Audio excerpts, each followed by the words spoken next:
আপনি যখন কোনো হসপিটালে যান নিজের ট্রিটমেন্টের জন্য, সেখানে রিসেপশনে আপনাকে জিজ্ঞেস করা হয় আপনি কোন ডক্টরের অ্যাপয়েন্টমেন্ট নিতে চান বা আপনি কাকে দিয়ে চিকিৎসা করাতে চান। সেখানে একজন ডক্টর যিনি গুড লুকিং এবং ওয়েল ড্রেস আপ, আর একজন ডক্টর হয়তো নিজেকে অতটা মেনটেন করতে পারেন না কিন্তু ওয়েল স্কিলড এবং এক্সপেরিয়েন্সড। চান্সেস খুব বেশি যে আমরা বেশিরভাগ মানুষই সেই ডক্টরকে সিলেক্ট করব যিনি ওয়েল ড্রেস আপ এবং গুড লুকিং। অ্যাকচুয়ালি ডক্টর বললে ভুল হবে, আমাদের সমাজে আমাদের কাজের প্রত্যেকটা জায়গাতে এরকম দু ধরনের মানুষ আমরা খুব সহজেই দেখতে পাই।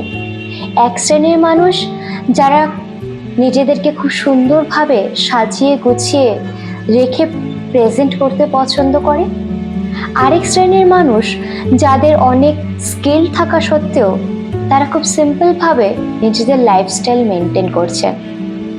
আর আমরা সাধারণ মানুষেরা মানুষের গুণ দেখে নয়, তার বাইরের রূপ এবং চাকচিক্য দেখে তাকে জাজ করে ফেলি, আর সেটাই হয়ে যায় আমাদের সবচেয়ে বড় মস্ত ভুল। বিকজ ডোন্ট জাজ এ বুক বাই ইটস কভার।